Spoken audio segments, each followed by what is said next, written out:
রাজ্যের স্বাস্থ্য ব্যবস্থা ভেঙে পড়েছে, এই অভিযোগে রাজপথে বিক্ষোভ প্রদর্শন করে কংগ্রেস।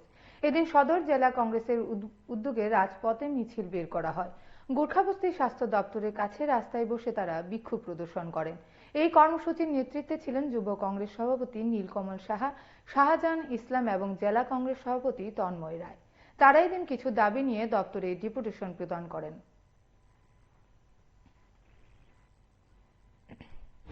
ত্রিপুরা রাজ্যের 40 লক্ষ মানুষের জন্য এটা অত্যন্ত দুঃখের, পরিতাপের এবং বড্ড বিষাদের যে আমাদের রাজ্যের মুখ্যমন্ত্রী, আমাদের রাজ্যের স্বাস্থ্যমন্ত্রী, অথচ ওনার শাসনে আমরা লক্ষ্য করছি আমাদের রাজ্যের যে একটা মাত্র রেফারেল হাসপাতাল জিবিপিপি, সেই হাসপাতালের মধ্যেও বিনা চিকিৎসায় রোগীরা কাতরাতে কাতরাতে মারা যাচ্ছে, অথচ আমাদের রাজ্যের স্বাস্থ্যমন্ত্রী তথা মুখ্যমন্ত্রীর কোনো হেলদোল নেই। রোগীদের কোনো দিকে নজর দিচ্ছে না অধিকর্তা এবং স্বাস্থ্য সচিব।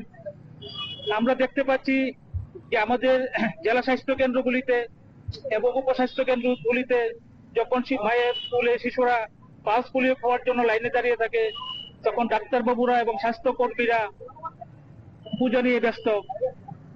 এবং এগুলি সব সুরাহা করার জন্য আমরা আজ স্বাস্থ্য অধিকর্তার নিকট ডেপুটেশন দিচ্ছি। আমাদের রাজ্যের বর্তমান স্বাস্থ্য ব্যবস্থা ভেঙে একেবারে চুরমার। কারণ আমরা আগে আজ করতে পেরেছিলাম দাঁতের ডাক্তার দিয়ে রাজ্য ভালো চলতে পারে না। যখন দেখলাম এই দাঁতের ডাক্তারের নেতৃত্বে যখন রাজ্যে একটা বিজেপি সরকার চলছে, আমাদের দলের মাননীয় বিধায়ক সুদীপ রায় বর্মন থেকে শুরু করে দলের রাজ্য সভাপতি আশিস কুমার সাহারা যখন প্রতিনিয়ত সরকারের ব্যর্থতা নিয়ে সংবাদ মাধ্যমে সরব হয়েছেন, তখন রাজ্যের যিনি মুখ্যমন্ত্রী, তিনি রাজ্যের স্বাস্থ্যমন্ত্রী, তিনি বটে একজন রাজ্যে দন্ত চিকিৎসক, তিনি বলেছিলেন বিরোধী দলের নেতা কর্মী বা বিধায়ক সুদীপ রায় বর্মন এবং বিশেষ করে আশিস সাহার নাকি চোখে ছানি পড়েছে।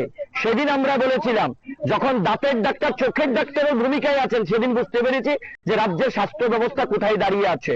কারণ আমরা প্রতিনিয়ত দেখতে পাচ্ছি সংবাদ মাধ্যমে এই রাজ্যের সব থেকে বড় যে হাসপাতাল, জিবি হাসপাতাল, সেখানে পরিষেবা নেই। সেখানে রোগী যখন তার স্বাস্থ্য বা চিকিৎসার জন্য হাসপাতালে যায়, সেখানে রোগী উল্টো আক্রান্ত হচ্ছেন কিভাবে? সেখানে যে হাসপাতালের ফ্যান ভেঙে রোগীর গায়ে পড়ে, সেখানে পর্যাপ্ত পরিমাণে যারা হাসপাতালের যারা স্টাফ থাকার কথা সেখানে নেই।